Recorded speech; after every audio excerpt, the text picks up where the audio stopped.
Hello नमस्कार दोस्तों। आज हम बात करेंगे राहुल सांकृत्यायन की बुक दर्शन दिग्दर्शन के अध्याय दूसरे के बारे में। दूसरे अध्याय में हम जानेंगे इस्लामिक दर्शन के बारे में, पैगंबर मोहम्मद और इस्लाम की सफलता। ईसा की 6ठी सदी वह समय है जबकि भारत में एक बहुत शक्तिशाली राज्य गुप्त साम्राज्य खत्म होकर छोटे छोटे राज्यों में बंटने लगा था। तो भी अंतिम बिखराव के लिए अभी एक सदी की देर थी। गुप्तों के बाद उत्तरी भारत के एक विशाल केंद्रीकृत राज्य को पहले मौखरियों ने और फिर अंत में काफ़ी सफलता के साथ हर्षवर्धन ने हस्तावलंब दिया था। जिस वक्त इस्लाम के संस्थापक पैगंबर मोहम्मद अपने धर्म का प्रचार कर रहे थे, उस वक्त भारत में हर्षवर्धन का राज्य था और दर्शन नभ में धर्म कीर्ति जैसा एक महान नक्षत्र चमक रहा था। 6ठी सदी का अरब हाल तक के अरब की भांति ही छोटे छोटे स्वतंत्र कबीलों में बटा हुआ था। आज की भांति ही उस वक्त भी भेड़ ऊँट का पालन और एक दूसरे को लूटना अरबों की जीविका के वैध साधन थे। हाँ, इतना अंतर कम से कम पिछले महायुद्ध के बाद से ज़रूर है कि इब्न सऊद के शासन में कुछ हद तक कबीलों की निरंकुशता को अरब के बहुत से भागों में कम किया गया। पैगंबर मोहम्मद के समय अरब के कुछ भाग तथा लाल सागर के उस पार अबिसिनिया का ईसाई राज्य था। उसके ऊपर मिस्र रोमनों के हाथ में था। उत्तर में सीरिया, दमिश्क आदि रोमन कैंसर राजधानी बिजंतियुम कस्तूनतूनिया वर्तमान इस्तांबुल के शासन में था। पूर्व में मेसोपोटामिया, इराक और आगे ईरान पर सासानी पारसी शहंशाह शासन कर रहे थे। अरब बद्दू खाना बदोश कबीलों का रेगिस्तानी इलाका था। उसके पश्चिम भाग में मक्का, बक्का और यस्त्रिब मदीना के शहर वाणिज्य मार्ग पर होने से खास महत्व रखते थे। यस्त्रिब का महत्व तो उसके तिजारत और यहूदी सौदागरों के हाथ कारण था, किंतु मक्का सारी अरब जाति का महान तीर्थ था, जहाँ पर साल में एक बार लड़ाकू अरब भी हथियार हाथ से हटा रोज़ा रख श्रद्धापूर्वक तीर्थ करने आते थे और इसी वक्त एक महीने के लिए वहाँ व्यापारिक मेला भी लग जाता था।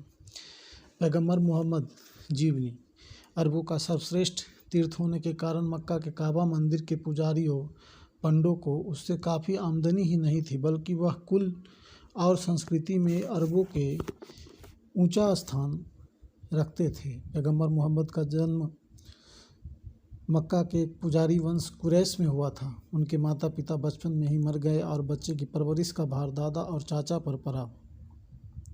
मक्का के पुजारी पूजा पंडापन के अतिरिक्त व्यापार भी किया करते थे। एक बार उनके चाचा अबू तालिब जब व्यापार के लिए शाम की ओर जा रहे थे, तो बालक मोहम्मद ने ऊँट की नकेल पकड़ कर ले चलने का इतना ज़बरदस्त आग्रह किया कि उन्हें साथ ले जाना पड़ा। इस तरह होश संभालने से पहले ही इस्लाम के भावी पैगंबर ने आसपास के देशों, उनकी उर्वर और मरुभूमियों, वहाँ के भिन्न भिन्न धार्मिक रीति रिवाजों को देखा था। जवान होने पर व्यापार निपुणता की बात सुनकर उनकी भावी पत्नी तथा मक्का की एक धनाढ्य विधवा खदीजा ने उन्हें अपनी कारवां का मुखिया बनाकर व्यापार करने के लिए भेजा। पैगंबर मोहम्मद आजन्म अनपढ़ रहे, यह बात विवादास्पद है। खासकर एक बड़े व्यापारी कारवां के सरदार के लिए तो भारी नुकसान की चीज़ हो सकती है, यदि ऐसा हो तो भी। अनपढ़ का अर्थ अबुद्धि नहीं होता। तरुण मोहम्मद एक तीव्र प्रतिभा के धनी थे, इसमें संदेह नहीं, और ऐसी प्रतिभा के साथ पुस्तकों से भी ज़्यादा वह देश देशांतर के यातायात तथा तरह तरह के लोगों की संगति से फ़ायदा उठा सकते थे, और उन्होंने फ़ायदा उठाया भी। पैगंबर मोहम्मद के अपने वंश का धर्म अरब के तत्कालीन मूर्ति पूजा थी और काबा के मंदिर में लाल बक जैसे 360 देवता और साथ ही किसी टूटे तारे का भग्न भाग एक कृष्ण पाषाण पूजे जाते थे। पत्थर के देवता प्रकृति की सर्वश्रेष्ठ उपज मानव की बुद्धि का खुल्लम खुल्ला उपहास कर रहे थे, किंतु पुरोहित वर्ग अपने स्वार्थ के लिए हर तरह की बुद्धि सुलभ चालाकियों से उसे जारी रखना चाहता था। मोहम्मद साहब उन आदमियों में थे जो समाज में रूढ़िवंश मानी जाती हर एक बात को बिना नच के मानना नहीं पसंद करते। साथ ही अपनी वाणिज्य यात्राओं में वह ऐसे धर्म वालों से मिल चुके थे जिनके धर्म अरबों की मूर्ति पूजा की अपेक्षा ज़्यादा प्रशस्त मालूम होते थे। खासकर ईसाई साधुओं और उनके मठों की शांति तथा बौद्धिक वातावरण और यहूदियों की मूर्ति रहित एक ईश्वर भक्ति उन्हें ज़्यादा पसंद आई। यह तो इसी से साबित है कि कुरान में यहूदी पैगंबरों और ईसा को भी भगवान की ओर से भेजे गए रसूल और उनकी तौरात, पुरानी बाइबल और इंजिल का ईश्वरीय पुस्तक माना गया है। उनकी महिमा को बीसियों जगह दोहराया गया और बार बार यह बात साबित करने का प्रयत्न किया गया है कि उनमें एक पैगंबर के आने की भविष्यवाणी है, जो कि और दूसरा नहीं बल्कि यही मोहम्मद अरबी है। तत्कालीन अरब घोर मूर्ति पूजक और बहुदेव विश्वासी जरूर थे, किंतु साथ ही यहूदी, ईसाई और आसपास के दूसरे धर्मानुयायियों के संपर्क में आने से यह बात भी स्वीकार करते थे कि इन सब देवताओं के ऊपर एक ईश्वर, यह नहीं अल्लाह है। कहा जा सकता है कि इस अल्लाह को वह यहूदियों के यहोवा की भांति, बिल्कुल यहूदी पुरुष की भांति लंबी सफ़ेद दाढ़ी, नूरानी पेशानी और लंबे चोंगे वाला स्वर्गस्थ व्यक्ति मानते थे, अथवा ईसाइयों, खासकर नस्तोरी ईसाइयों, जिसकी संख्या कि उस समय शाम आदि देशों में अधिक थी, के निराकार साकार मिश्रित भगवान पिता की तरह, हाँ, वह इस अल्लाह की तरफ से भेजे खास व्यक्तियों, रसूलों और किताबों को नहीं मानते थे, अथवा वह अस्थायी रसूलों और किताबों की जगह कुछ समय के लिए सिर पर देवता ले आने वाले ओझों सयानों को रसूल और उनके भाषणों को आसमानी किताब का स्थान देते थे। दोनों तरह के रसूलों और किताबों के फ़ायदे भी है और नुकसान भी, किंतु यह तो साफ है कि कबीलों को मिलाकर एक बड़ी अरब कौम तथा कौमों को मिलाकर एक बड़ी धार्मिक सल्तनत कायम करने के लिए ओझा सयाने जैसे रसूल और उनके इलाही वचन बिल्कुल अपर्याप्त थे। मोहम्मद साहब ने व्यापारी जीवन में देखा होगा कि अरब के कबीलों के इलाके में पग पग पर लूट मार तथा चोंगी करके आफत के मारे व्यापारी परेशान थे। यदि एक कबीले के इलाके से अल्लाह अल्लाह करके किसी तरह जान माल बचा कर निकल भी गए, तो आगे ही दूसरा कबीला चुंगी या भेंट उगाहने तथा मौका पाते ही छापा मारने के लिए तैयार दिख पड़ता था। इसके विरुद्ध जहां वह रोम के कैंसर का ईरान के शाह के राज्य में प्रवेश करती, वहां एक बार केंद्रीय सरकार के फरमाबरदार चुंगी कर्मचारियों को महसूल चुकाते ही रात दिन भय के मारे दबे जाते। उनके दिल पर से एक भारी बोझ यकायक हट जाता दिखाई पड़ता था। इस तरह के चिरव्यापी तजर्बे के बिना पर हज़रत मोहम्मद यदि सभी कबीलों को मिलाकर एक राज्य और छापा, लूटमार एवं जंगल के कानून, जिसकी लाठी उसकी भैंस की जगह इस्लाम, शांति का विधान चाहते हो, तो आश्चर्य ही क्या है। एक शासन और शांति, इस्लाम को अपना लक्ष्य बनाते हुए भी मोहम्मद साहब जैसा मानव प्रकृति का गंभीर परख रखने वाला व्यक्ति सिर्फ आंख मूंद कर स्वप्न देखने वाला नहीं हो सकता था। वह भली भांति समझते थे कि जिस शांति, व्यापार और धन प्रचार में सशस्त्र बाधा को रोकना वह चाहते हैं, वह निश्चेष्ट ईश्वर प्रार्थना तथा हथियार रख निहत्थे बन जाने से स्थापित नहीं हो सकती। उसके लिए एक उद्देश्य को लेकर आदमियों को सुसंगठित सशस्त्र गिरोह की ज़रूरत है, जो कि अपने दृढ़ संकल्प और सुव्यवस्थित सशस्त्र बल से इस्लाम स्थापना में बाधा देने वाले को नष्ट या पराजित करने में सफल हो। हाँ, तो मोहम्मद साहब के विस्तृत तजर्बे ने उन्हें बतला दिया था कि कबीलों के एक विस्तृत राज्य बनाने, उस विस्तृत राज्य को अपनी सीमा तथा शक्ति बढ़ाने के लिए किन किन बातों को आवश्यकता है। पुरोहितों के मारे मक्का के समाज में उनके धर्म का विरोध करते हुए एक नए धर्म का पैगंबर बनाना आसान काम न था। मोहम्मद साहब काफ़ी आत्मसंयमी व्यक्ति थे। ईसाई साधुओं की भांति हेरा की गुफाओं में भी उन्होंने कितनी ही बार एकांतवास किया था। नई आर्थिक व्याख्या, चाहे वह तिब्बत की हो, अरब या हमारे सीमा प्रांत की, सभी कबीला प्रथा रखने वाले जातियों में पशुपालन, कृषि या वाणिज्य के अतिरिक्त लूट की आमदनी, माले गनीमत भी वैध जीविका मानी जाती रही है। माले गनीमत को बिल्कुल हराम कर देने का मतलब था अरबों के पुराने भाव पर ही नहीं, उनके आर्थिक आय के जरिए पर हमला करना, चाहे इस तरह की आय से हमारे अरब परिवारों को फ़ायदा न पहुंचता हो। किंतु जुए के पासे की भांति कभी अपनी किस्मत के पलटा खाने की आशा को तो वह छोड़ नहीं सकते थे। हज़रत मोहब्बत ने माले गनीमत नाम रखते हुए भी उसे ईरान और रोम के देश विजय की भेंटों जैसे, किंतु उसके विस्तृत अर्थ में बदलना चाहा, तो भी मालूम होता है अरब प्रायद्वीप में यह प्रयत्न कभी सफल नहीं हुआ। वहाँ के लोगों ने माले गनीमत का वही पुराना अर्थ समझा और ऊपर से अल्लाह के आदेश के इन मुताबिक समझ लिया, जिसका ही परिणाम यह था कि अरब से बाहर अनअरबी लोग जहाँ लूट छापा के धर्म को हटाकर शांति स्थापन करने में बहुत हद तक समर्थ हुए, वहाँ अरबी कबीले 1300 वर्ष पहले के पुराने दस्तूर पर आज भी करीब करीब कायम मालूम होते हैं। जो कुछ भी हो, माले गनीमत की नई व्याख्या विजय से प्राप्त होने वाली आमदनी, जिसमें से 1/5 सरकारी खजाने बैतुल माल को मिलना चाहिए और बाकी योद्धाओं में बराबर बराबर बांट देना चाहिए। विस्तृत राज्य स्थापना करने की इच्छा वाले एक व्यवहार कुशल दूरदर्शी शासक की सूझ थी, जिसने आर्थिक लाभ की इच्छा को जागृत रखकर पहले अरबी रेगिस्तान के कठोर जीवन वाले बद्दू तरनों और पीछे हर मुल्क के इस्लाम लाने वाले समाज में प्रसारित तथा कठोर जीवी लोगों को इस्लामी सेना में भर्ती होने का भारी आकर्षण पैदा किया और साथ ही बढ़ते हुए बैतुल माल ने एक बलशाली संगठित शासन की बुनियाद रखी। माले गनीमत के बांटने में समानता तथा खुद अरबी कबीले वाले व्यक्तियों के भीतर भाईचारे बराबरी के ख्याल से इस्लामी समानता का जो नमूना लोगों के सामने रखा, वह बहुत अंश में कुछ समय तक और पीछे अंश में बहुत कुछ सदी एक भारी संगठन पैदा करने में सफल हुआ है। माले गनीमत की इस व्याख्या ने आर्थिक वितरण के एक नए ज़बरदस्त क्रांतिकारी रूप को पेश किया, जिसने कि अल्लाह के स्वर्गीय इनाम तथा अनंत जीवन के ख्याल से उत्पन्न होने वाली निर्भीकता से मिलकर दुनिया में वह उथल पुथल की जिसे कि हम इस्लाम का सजीव इतिहास कहते हैं। यह सच है कि माले गनीमत यह व्याख्या कितने ही अंशों में दारियोस, सिकंदर, चंद्रगुप्त मौर्य ही नहीं दूसरे साधारण राजाओं के विजयों में भी मानी जाती थी, किंतु वह उतनी दूर तक न जाती थी। वहाँ साधारण योद्धाओं में वितरण करते वक्त उतनी समानता का ख्याल नहीं रखा जाता था और सबसे बढ़कर कमी तो यह थी कि विजित जाति के साधारण निस्वार्थ लोगों को इसमें भागीदार बनने का कोई मौका न था।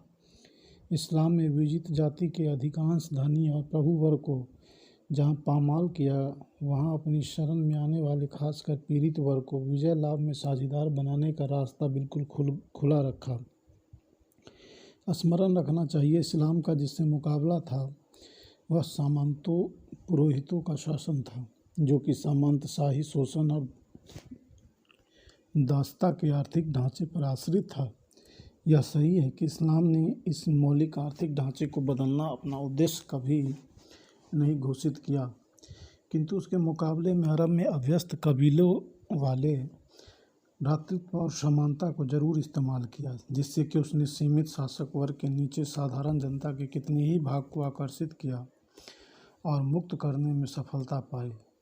यद्यपि इस्लाम ने कबीले के पिछड़े हुए सामाजिक ढांचे से यह बात ली थी, किंतु परिणामतः उसने इस अर्थ में एक प्रगतिशील शक्ति का काम किया और शराध फैलाने वाले बहुत से सामंत परिवारों और उनके स्वार्थों को नष्ट कर हर जगह नई शक्तियों को सतह पर आने का मौका दिया। यह ठीक है कि यह शक्तियाँ भी आगे उसी रफ्तार को अख्तियार करने वाली थी। दासों दासियों को मालिक की संपत्ति तथा युद्ध में लूट का माल बनाने के लिए अकेले इस्लाम को दोष नहीं दिया जा सकता, क्योंकि उस वक्त का सारा सभ्य संसार, चीन, भारत, ईरान, रोम इसे अनुचित नहीं समझता था। यहूदी और ईसाई धर्म पुस्तकों का पैगंबर ने अरबी कबीलों की दृष्टि से गंभीरतापूर्वक अध्ययन किया था। यदि वह वस्तुतः अनपढ़ थे तो उन्होंने ध्यान से उन्हें सुना था और फिर 40 वर्ष की अवस्था में खूब आगा पीछा सोचकर उन्होंने अपने को अल्लाह का भेजा रसूल घोषित किया।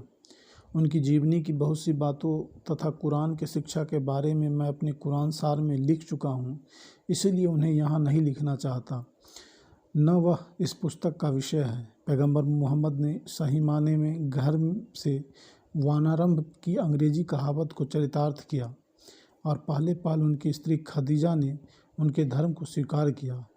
विरोधी विरोध भी करते थे, किंतु उनके अनुयायी, जिनमें उनकी ही भांति मक्का के व्यापारी योद्धा ही ज़्यादा थे, बढ़ते ही गए। मक्का के पुजारी कुरैश इस पर उनकी जान के ग्राहक बन गए और अंत में उन्हें मक्का छोड़ यस्रिब को प्रवास कर जाना पड़ा। इसी यादगार में मुसलमानों ने हिजरी सन आरंभ किया और मदीनत उल नबी का नगर होने के कारण पीछे यस्रिब का नाम ही मदीना पड़ गया। मक्का तक पैगंबर इस्लाम एक धार्मिक सुधारक या प्रचारक थे, किंतु मदीना में उनको अपने अनुयायियों का आर्थिक, सामाजिक विचारक, व्यवस्थापक एवं सैनिक नेता भी बनना पड़ा, जिसका परिणाम यह हुआ कि उनकी मृत्यु के समय 622 ईसा पश्चिमी अरब के कितने ही प्रमुख कबीलों ने इस्लाम ही नहीं कबूल किया, बल्कि उन्होंने अपनी निरंकुशता को कम कर एक संगठन में बंधना स्वीकार किया और सारी अरब भाषा भाषी लोगों में भी उनके लिए आकांक्षा पैदा कर दी। पैगंबर के उत्तराधिकारी हजरत मोहम्मद स्वयं राजतंत्र के विरुद्ध न थे, इसलिए पहले उन्होंने अपने पड़ोसी राजाओं ईरान के जतुसती शाह और रोम के ईसाई कैसर को इस्लाम कबूल करने की दावत दी थी, और यह उनके राज्य पर किसी तरह के हस्तक्षेप का ख्याल करके नहीं किया गया था। तो भी उन्होंने अरब और उसके द्वारा इस्लामी जगत के सामने जिस राजनीतिक ढांचे की कल्पना रखी, उसमें निरंकुश राजतंत्र क्या, सही माने में राजतंत्र की भी गुंजाइश न होकर छोटे छोटे कबीलों की जगह अनेक देशव्यापी एवं विशाल कबीलों का ख्याल काम कर रहा था। इस्लाम अरब और अरबी मुल्कों में फैले सभी अरबी तथा अनअरबी मुसलमान अपने को एक कबीला समझे। पैगंबर के जीवन भर वह खुद ईश्वर की ओर से भेजा हुआ उनका सरदार है, किंतु पैगंबर की मृत्यु के बाद सरदार को इस बड़े इस्लामी कबीले का विश्वासभाजन होना चाहिए। विश्वासभाजन होने की कसौटी क्या है, इसके बारे में पैगंबर ने कोई साफ व्यवस्था नहीं बनाई, अथवा कबीलों के नमूने पर जिस व्यवस्था को बनाया जा सकता था वही बनी उमैयों के सिंध से स्पेन तक फैले राज्य में व्यवहृत नहीं की जा सकती थी। ज़्यादा से ज़्यादा यही कहा जा सकता है कि उनके दिमाग में अपने उत्तराधिकारी शासक खलीफा के लिए यही ख्याल हो सकता था कि वह कबीले के सरदार की भांति कबीले के सामने अपने को जवाबदेह माने और कैसरों तथा शहंशाहों की भांति अपने को निरंकुश न समझे। लेकिन यह व्यवस्था जो एक छोटे कबीलों से सफलतापूर्वक भले ही चल सकती हो, अनेक प्रकार की भाषाओं, संस्कृतियों, देशों से मिलकर बने इस्लामी राज्य में चल न सकती थी, और पैगंबर के निस्वार्थ आदर्शवादी सहकारियों अबू बकर, उमर, उस्मान तथा अली की खिलाफत उत्तराधिकारी शासन के बीतते बीतते बिल्कुल बेकार साबित हो गई। पैगंबर की आँख मूंदने के 39 वर्ष बाद अमीर मवाविया के हाथ में शासन की बागडोर गई, और तब से उसके सारे उत्तराधिकारी, चाहे वह उसके अपने खानदान बनी उमैया के हो या बनी अब्बास के, शाहों और कैसरों की भांति ही स्वेच्छाचारी शासक थे। अनुयायियों में पहली फूट। हर एक कबीले के अलग अलग इलाहों, खुदाहों को हटाना इस्लाम के लिए इसलिए भी ज़रूरी था। एक कबीले के इलाह को दूसरे क्यों कबूल करने लगे? फिर एक अल्लाह और नई आर्थिक व्याख्या को लेकर जब तक एकीकरण सिर्फ अरबों के बीच था, तब तक एक भाषा, एक संस्कृति, एक जातीयता के कारण कोई भारी दिक्कत पेश नहीं हुई। किंतु जब अनअरब जातियाँ इस्लाम के धार्मिक और लौकिक राज्य में शामिल होने लगी, तो सिर्फ एक अल्लाह तथा उनके रसूल से काम चलने वाला न था। दो सभ्यताओं के प्रतिनिधि, दो जातियों का जब समागम चाहे खुशी से या ज़बरदस्ती से होता है, तो दोनों का आदान प्रदान तो स्वाभाविक है, किंतु जब एक दूसरे को लुप्त कर उसकी जगह लेना चाहती है तो मामला बेढब हो जाता है, क्योंकि राज्य शासन की अपेक्षा संस्कृति की जड़ ज़्यादा गहरी होती है। इसी सांस्कृतिक झगड़े ने आगे चलकर अरबों के इस्लामी शासन को अनअरबी शासन में परिणत कर दिया। यह हम अभी बतलाने वाले हैं, किंतु उससे पहले हम अरब समागम की पहली प्रतिक्रिया का अरबों के भीतर क्या असर पड़ा, इसे बतलाना चाहते हैं। तीसरे खलीफा उस्मान 644 से 656 ईस्वी ने सीरिया की विजय के बाद उमैया वंश के सरदार मवाविया के दमिश्क का गवर्नर बनाकर भेजा। दमिश्क रोमन की राजधानी था और वहाँ का राज प्रबंध रोमन कानून, रोमन राज्य व्यवस्था के अनुसार होता था। मवाविया के सामने प्रश्न था, नए मुल्क का शासन किस ढंग से किया जाए? क्या वहाँ अरबी कबीलों की राज्य व्यवस्था लागू की जाए या रोमन सामंत शाही व्यवस्था को रहने दिया जाए? इस प्रश्न को तलवार नहीं हल कर सकती थी, क्योंकि शासन परिवर्तन से कानूनी तथा सामाजिक ढांचे का बदलना कहीं ज़्यादा मुश्किल है। फिर सामंत शाही व्यवस्था कबीला शाही के आगे का विकास है। सामंत शाही से कबीला शाही में ले आना मानव समाज की प्रगति को पीछे की ओर मोड़ना था। मवाविया की व्यवहारिक बुद्धि भलीभांति समझ सकती थी कि ऐसा करने के लिए सीरिया के लोगों को पहले बददू तथा अदबददू कबीले के में परिवर्तित करना होगा। उसकी पैनी राजनीतिक दृष्टि बतलाती थी कि उससे कहीं अच्छा यह है कि रोमन सामंती ढांचे को रहने दिया जाए और लोगों को अपने शासन मानने तथा अधिक से अधिक आदमियों को इस्लाम में दाखिल कर उसे मजबूत करने का प्रयत्न किया जाए। मुआविया ने रोम राज्य प्रणाली को स्वीकार किया। इस्लाम को जो लोग अरबियत का अभिन्न अंग समझते थे उन्हें यह बुरा लगा। जिन्होंने पैगंबर के सादे जीवन को देखा था, जिन्होंने कबीलों की विलास शून्य भ्रातृत्वपूर्ण समानता के जीवन को देखा था, उन्हें मुआविया की हरकत बुरी लगी। शायद गाढ़े की चादर ओढ़े खजूर के नीचे सोने वाला अथवा दास को ऊँट पर चढ़ाए यरूशलेम में दाखिल होने वाला उमर अब भी खलीफा होता तो मुआविया वैसा न कर सकता, किंतु समय बदल रहा था। पैगंबर के दामाद और परम विश्वासी अनुयायी अली को जब मालूम हुआ तो उन्होंने इसकी सख्त निंदा की। इसे इस्लाम पर भारी प्रहार समझ उसके खिलाफ आवाज़ उठाई।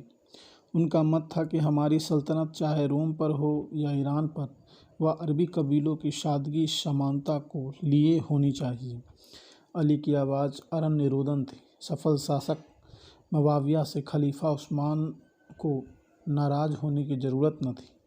मुआविया और अली में अस्थायी वैमनस्य हो गया, किंतु यह वैमनस्य सिर्फ दो व्यक्तियों का वैमनस्य नहीं था, बल्कि इसके पीछे पहले तो विकास में आगे बढ़ी तथा पिछड़ी दो सामाजिक व्यवस्थाओं सामंतशाही और एवं कबीलाशाही ही की होड़ का प्रश्न था। दूसरे दो सभ्यताओं की टक्कर के वक्त समझौते या दो में से केवल एक का सवाल था। अली 656 से 661 पैगंबर के सगे चचेरे भाई तथा एकमात्र दामाद थे। अपने गुणों से भी वह उनके स्नेह पात्र थे। इसीलिए कुछ लोगों का ख्याल था कि पैगंबर के बाद खिलाफत उन्हीं को मिलनी चाहिए थी, किंतु दूसरी शक्तियाँ और ज़बरदस्त थीं, जिनके कारण अबू बकर, उमर और उस्मान के मरने के बाद अली को खिलाफत मिली। दमिश्क को ज़बरदस्त गवर्नर मुआविया की उनकी अनबन थी, किंतु कबीलों की बनावट मदीना में बैठे खलीफा को इजाज़त नहीं दे सकती थी कि अली मुआविया को गवर्नरी से हटाकर बनी उमैया ख़ानदान को अपना दुश्मन बना गृहयुद्ध शुरू कर दे। अली का शासन मुआविया की अर्ध प्रकट बगावत तथा बाहरी सभ्यताओं से इस्लाम के प्रभावित होने का समय था। यद्यपि अली मुआविया का कुछ नहीं बिगाड़ सके, किंतु मुआविया को अली और उनकी संतान से सबसे अधिक डर था। अली के मरने के बाद मुआविया ने खिलाफत को अपने हाथ में करने से सफलता जरूर पाई, किंतु पैगंबर की इकलौती पुत्री फातिमा तथा अली के दोनों पुत्रों हसन और हुसैन के जीवित रहते वह कब सुख की नींद सो सकता था। आखिर सीधे साधे अरब तो खलीफा के शाही ठाट बाट और उनकी अपनी अवस्था का मुकाबला करके मुआविया के विरुद्ध आसानी से भड़काए जा सकते थे। उसने हसन को तो उनकी बीवी के द्वारा जहर दिलाकर अपने रास्ते से हटाया और हुसैन के खतरे को हटाने के लिए मुआविया के बेटे यजीद ने षड्यंत्र किया। यजीद ने अधीनता स्वीकार कर झगड़े को मिटा डालने के लिए हुसैन को बड़े आग्रहपूर्वक कूफा बुलाया। रास्ते में करबला के रेगिस्तान में किस निर्दयता के साथ सपरिवार हुसैन को मारा गया, वह दिल हिला देने वाली घटना इतिहास के हर एक विद्यार्थी को मालूम है। हुसैन की शहादत दर्दनाक है।